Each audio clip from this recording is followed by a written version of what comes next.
What up is Marcus with Dynasty Full Dads. We get to do the first video, Dynasty video of 2023. If you're new to the channel, we are still giving away a DeAndre Swift signed jersey when we hit 2,000 subscribers. If you're new to the channel, we've been doing this for a couple of years on the last couple of years in prospects, and I feel like we've hit fairly well. And in this point of the process, you could say, we have been, I don't watch every single play of every single player. We're going to walk through that over the next probably month or two before the NFL draft hits here.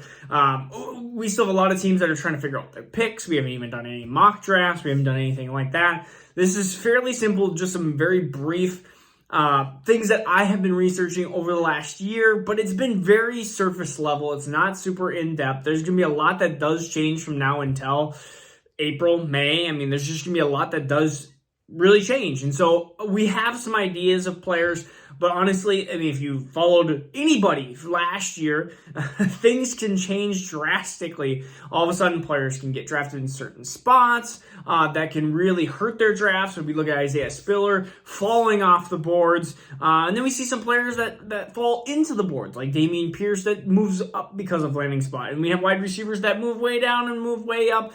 Honestly, their drastic levels aren't as much. And then you look at even at like Malik Willis and Kenny Pickett, who in Superflex were moving all over the place just based off of mock drafts and how they drafted and where they were drafted. So we just have to watch some of the tape, and I think tape is going to give us a really good foundation so we don't make these drastic changes into the wrong directions. Like a Clyde Edwards-Helaire or like, I'm trying to think of even, like a Trey Sermon or anything like that. We try to stay away from the basically bombs that will destroy your fantasy, or at least your dynasty, your rookie rosters. And so the first one we're going to talk about, and by the way, I'm going to talk about for maybe 30 seconds, the Hamlin family. Prayers out to them. At this recording, that we have no really update on that. Critical condition, potentially slightly stable, we don't know. But man, that is such a scary event that happened on Monday Night Football. And for fantasy-wise, I mean, because it does affect fantasy, it is a drastic, like, we have no idea what we're going to end up doing for some fantasy things. We have some outcomes that have yet to be determined. And so we'll get to that point. Maybe we'll make a video tomorrow or the next day, depending on what happens. But first and foremost, it's Hamlin and his health. That's the priority concern right now. Is he's not fully escaped complete danger, and so we need to make a focus on that. So 2023, what are we doing for this? Is Superflex. What are we doing for the first overall pick? And it's Bijan Robinson. Bijan Robinson is the number one pick, and he hasn't been that way for like the last 24 to 36 months. I mean, there has been talks on Bijan Robinson that he could be the number one overall running back in Dynasty like that. And I mean, we're talking Saquon Barkley type of hype. And yes, when he's not going to look at, you're going to look at the 40-yard dash if he ends up running it or not running it, whatever it might be. And you're going to look and go, oh, what? But then you're going to watch the tape and watch some of the things that he does. And he is an incredible running back. And he's a 3-down running back. He has the size, he has the ability through the backfield, ability through the air to catch passes as well. Realistically, I put him on the levels of kind of that Saquon Barkley. I love Breece Hall. I put him on that level of Breece Hall where you can just pretty much mark down 101. And Breece Hall last year was a like 101 no matter what. And we saw the glimpses of that in the New York Jets where we looked at that roster and we go, man, New York Jets, horrible location. I mean, he's even got Michael Carter. And it didn't seem to matter after the first like 2-3 weeks that Breece Hall was going to be an RB1 if he stayed healthy. And he could have even been like a top 5 running back this year. Well, Bijan Robinson is going to go into a situation, I think he's going to get drafted mid to late first round. Probably 20s, kind of where the Najee Harris, Travis Etienne were drafted. And so I see Bijan Robinson realistically being, again, a first-round draft pick. We see how successful those running backs are, minus CH. And so Bijan Robinson is going to be the number one overall pick in Superflex. And this is where we actually have quarterbacks that can compete for that level. If you are a team, now this is gonna depend on, already we're gonna be saying, well, it depends on your league, because they say like 70% of dynasty rosters don't make it past 5 years. And so if you have a league that you know is going to make it longer than 5 years, because really in Dynasty, I look at it as like 5 year chunks. Because if you're looking at it 10 years down the road, you're just looking at Dynasty completely you're never going to get to that 10th year. You're going to get frustrated. It's going to be just way too hard to handle. So my thing is Bryce Young and CJ Stroud are number 2 and number 3. We're going to start with Bryce Young, who is my number 2. I think he's going to be the most likely being the 101 in Dynasty or in the NFL draft. And so I see him being the number 1 overall pick. Really, it's tomato. I think Bryce Young's a little bit more polished. I like him slightly more. But really, if you like CJ Stroud a little bit more, I mean, we've seen Alabama quarterbacks actually be better performers, it seems like, versus the Ohio State. Justin Fields took a while to get together, but he seems to be doing well in fantasy-wise. But any other Ohio State quarterback has seemed to be horrible. So if you have to come down to a tiebreaker, at this point, that's what it's going to be unless something changes. And so really, Bryce Young, CJ Stroud, in these 5-year gaps, Bijan Robinson is a difference maker at his position. I think Bryce Young and CJ Stroud are going to be good quarterbacks, but I'm not sure if they're going to be the Jalen Hurts, Josh Allen, the Joe Burrow fantasy-wise, Justin Herbert, minus the last little bit of Justin Herbert this year. But I'm not sure if they're going to be top 5 QBs. They could be more of the Tua. They could be more of the 6 to 12. And that's still a really good quarterback that you want to have. Maybe more into that Dak Prescott kind of territory, that 5 to 8 to 9 to 10 kind of area where he's going to be really good. He's not going to be amazing. He's going to be a difference maker at times. And then there's going to be other times where he's just going to be like, oh, well, he finished QB 14 on the week. And it's like, okay, well, like I see that Bryce Young and CJ Stroud both being like that, but I'm going to have to do more film. As somebody that loves football, I don't get paid millions of dollars. The people that get paid millions of dollars get these things wrong. And so I think that when you look at these quarterbacks, you're just going to have to go. I'm going to take the tiebreaker of like, well, where are they going to get drafted? And what is the draft capital along with that? So that's going to be a big important key through that. So number 3 is CJ Stroud. Again, another quarterback that is a good quarterback. Again, at Ohio State. But I think that there is, of course, there's flaws with every quarterback. I'm going to have to watch again some more film through some of these quarterbacks to see if I have any tiebreaker. I mean, this is the Trey Lance, Justin Fields. When I said Justin Fields over Trey Lance 2 years ago, this was kind of that ability where I'm like, I like Trey Lance's mobility, but Justin Fields, his mobility is great, but I like him better as a passer. Trey Lance has a little bit more raw ability. Maybe a better situation at the time. And so it's, again, tomato. So Bryce Young, CJ Stroud. Number 4 is Jamir Gibbs. Jamir Gibbs is the Kamara light. We always give that kind of comparison, but think DeAndre Swift, think Aaron Jones, better Aaron Jones, honestly, talent-wise. Jamir Gibbs is a very, very good, excellent pass catcher and excellent contact balance. He's definitely somebody that is into that tier where if you look at the top 5 picks. I mean, I think the top 5 picks are fairly good, and then we start to get a little bit of a tier break here. But Jamir Gibbs, I mean, 6 feet, hopefully over 200 pounds. I want to see him get over that even like 205 mark. I'd like to see him put on a little bit of mass. I don't want him getting snuck into that 190s. Kenneth Gainwell was not a trap, but I loved Kenneth Gainwell. I still love Kenneth Gainwell. And Kenneth Gainwell, he weighed in a little light. I loved his film, though. He was a very good pass catcher as well. Jamir Gibbs has a better contact balance, but I want to see where he goes. I really want to see where he goes. It would be awesome if he just went to the Saints and just filled in after, I think you're going to see some of these older running backs, Dalvin Cook, Kamara, Henry, like you're going to see a lot of these running backs start to dissipate and fall off the map. And we're going to have this big, huge transition through that really good draft classes, I guess, of Zeke and Cook and Henry and what else did I say? Zeke, Cook, Henry, CMC's getting closer. I mean, you're starting to Kamara, like you're starting to see some of these running backs that are going to start falling off the map here. Number 5, and this is my favorite wide receiver. And so there's a couple things that I love when I look for and I love when it comes to wide receivers. Number 1, I like to see somebody that is a great route runner, that understands the football game. That is one of the biggest pluses on my love list. Number 2 is that they can separate, and that helps with route running. I mean, if they can separate, if you are open, they will find you. It's as simple as that. The quarterback will find you if you are open, and you don't have to go through a bunch of this contested catch stuff if you're open. And if you're open, there's a lot of times you can keep running, and you can keep getting yards after catch. And so, like, it's so important, I think, those two aspects. And really, number three is that they can perform at a younger level when they're 18-year-olds going against 20-year-olds or 19-year-olds going against 21-year-olds.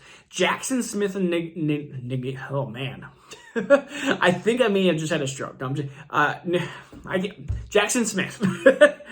I have said his name maybe 50 million times, and it just doesn't want to come out of my mouth right now.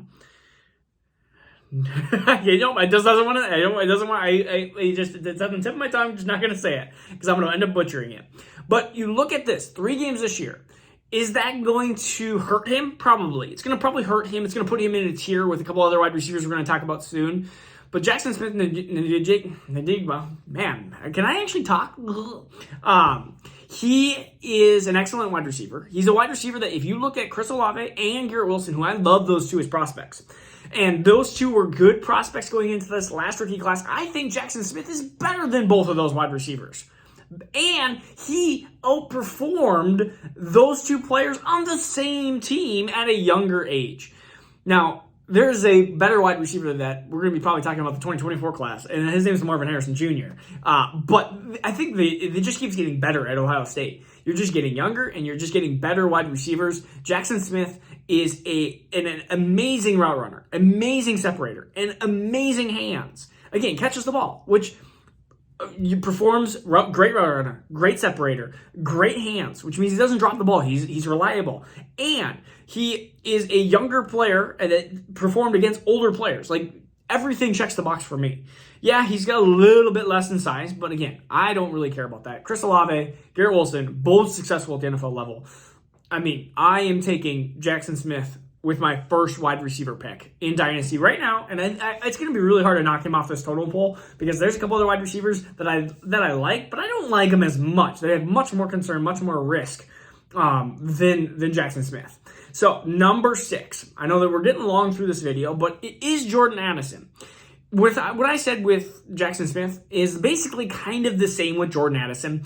He's 6 feet tall. He's 180 pounds. So you're looking at a slimmer guy, but again, he's an excellent route runner. I think he's a decent separator, and I mean, you look at his yards after reception; they're good. His yards after catch are actually really good. He's a pretty decently speedy player. I would put him not into the kind of Chris Olave mark where Chris Olave does those things, but is not very good yards after catch. Jordan Addison is a little bit more risky because, I mean, he didn't perform at the USC level or at the college level at USC. And so that is a concern. And so there is more risk than maybe like a Chris Olave, but can actually probably perform similar to Chris Olave's rookie year. I could easily see Jordan Addison being a wide receiver 2. I don't know if I really see a wide receiver 1 potential into Jordan Addison, but I see him being into this 12 to 24. Think Terry McLaurin. Think DJ Moore. Think Chris Olave. That is the group of players that I see Jordan Addison in. I see some risk in there, but I don't see much wide receiver top 5, and I don't see much wide receiver 36 and beyond. I see really consistent wide receiver 2, wide receiver 3, which is going to be valuable for fantasy year in, year out. So number 7. Quentin Johnson. Now, this is the ultimate risk. You have a 6'4", 210-pound wide receiver. I think in the past years, we're thinking Drake London-ish type. I mean, that's a type of big-bodied wide receiver, super athletic, very good into the contested catch market. Those wide receivers I just don't like as much, and that's why I had Drake London below Garrett Wilson going into last year. I liked Garrett Wilson more. It's just when you are open, when you are able to separate, especially when you're most likely going to be, these 3 wide receivers are going to be top 15 picks, you're going to be probably on a team with a bad quarterback. And if you want some production the first year or 2, you're going to need to separate. And these contested catch guys just seem to have a little bit slower start to their careers. And so if you try to trade Garrett Wilson for Drake London right now, I'd be actually very interested to see where their dynasty startup is right now. I wouldn't be shocked at all if Garrett Wilson is a round ahead of Drake London versus where Drake London was ahead of Garrett Wilson prior. I mean, you just see the production by Garrett Wilson, you go, wow. And then Atlanta, you're like, man, they have Mariota, they have Ritter. What in the world are they going to do? Are they going to get another quarterback? They're too good to have a bad quarterback, but they're too bad to have somebody. They're just in this middling tier, and that's probably where you're going to get. Honestly, where you're going to get Quentin Johnson. He's probably going to be the 12th overall pick. And what team is going to get him? Now, if it ends up being a team that, gosh, if it's Honestly, if the perfect situation is if like Christian Watson, where he actually drops a little bit and you get him in more of like a Packers situation or like a Chiefs situation. This year, that would be, gosh, if you can get him in a, I don't know the exact, I can't remember all the free agents, but if you can get him in like a Chargers uniform or something along those lines, or I'm trying to think of a team that barely missed playoffs. You can get him in a Ravens situation. Ravens are kind of a mess too. So if you can get him in a situation where you get a mid-first round area, I think that Jameson Williams is kind of that type too, where he kind of fell to the Lions, which were an upcoming team. So just Quentin Johnson, there's some risk there. Number 8, Will Lewis, 6'3", 210 pounds, had really good rushing last year, 2 years ago. Last year, And so, again, I think he's going to be the third quarterback taken in the NFL draft. And at this point, they know more about QBs than I do. They watch more film. They are paid a lot more and have a lot more risk. So I think Will Lewis will be the third quarterback taken, which is why I think that he gets placed here at number 8. Right behind him, I think the fourth QB that's going to be taken is Anthony Richardson, 6'4", 230 pounds. You are talking about Malik Willis-ish type. He's got mobility. He's got a great arm, like a very, very good arm. Both of these guys have decent arms, I think, in my opinion. But I think both of these quarterbacks, mid to late first round picks in the NFL draft. And so when you're talking about that, there is more risk. There's more bust potential. So I have to put these guys kind of into that lower tier. Now, this is where, when I talked about kind of the tier breaks, there's a couple players that I do like here at 10 or at the end of the first tier. I'm just going to put KeShone Boutte in here because he didn't, or he said, I'm going back to LSU, and then he's coming back. So he's coming back to the NFL, I guess. So you can say he was going to LSU, and then you get what I meant. He's like, I'm going back to college. No, I'm going to the NFL. And so he, again, also very big risk. He's been hurt. He's had really big games. He's been disappearing act. Zach Evans is another one out of TCU that we'll be talking about very shortly here, probably in the next video. So it's very tough here at this spot. And some of these running backs, these running backs that are probably between like 10 and 15, they might sneak up ahead of KeShone Boutte. They might even be into this kind of Quentin Johnson, Will Lewis, Anthony Richardson tier. And if you get a team that drafts Will Lewis 8th overall or something like that, or let's say Atlanta does, or Carolina does, or some team that desperately wants a quarterback, they might move up quite a bit in the draft. They may move up a spot or two. Really, the top 5, Bijan, Bryce Young, CJ Stroud, Jamir Gibbs, and Jackson Smith. And it's going to be hard to beat those top 5 out because I love them all. I love all those players. There's a ton more risk. Yes, Will Lewis could be something. But like I said, when I was talking about Malik Willis last year, why I think he should have been an early second-round pick in Dynasty is if you told me in 3 years, which we're a year into that 3 years, who's going to be the difference maker, a league winner at their position, I said Breece Hall was the number 1 choice there. But I said number 2 is probably Malik Willis, and it was probably a 5% chance. But the same could be said for Jalen Hurts, who almost lost his position multiple times. And then now Jalen Hurts is a league winner. Now, there's 95% chance that maybe Malik Willis doesn't become anything. But in the early second, you got to sometimes make that super risky move. And yeah, Malik Willis doesn't look great. He honestly doesn't. And maybe he ends up finding a quarterback coach. Like when Jalen Hurts and Josh Allen both looked bad in their first years, they started turning around the second year. Then in the third year, they made this huge jump. It's like, I want to see that move from Malik Willis. The same could be said for potentially one of these quarterbacks like Will Lewis or Anthony Richardson. Maybe they have potential league winning abilities, but again, So that's just what I'm kind of trying to preface. Again, we're so early in the situation. We're so early on in the process. We're going to be watching video together. We're going to be doing a lot together in the next couple of months. So this is, again, just a very brief groundwork to figure out what in the world are we going to do the next couple of months. All right, this is Marcos. Thanks for that. We'll see you guys again soon. Peace out. Take care.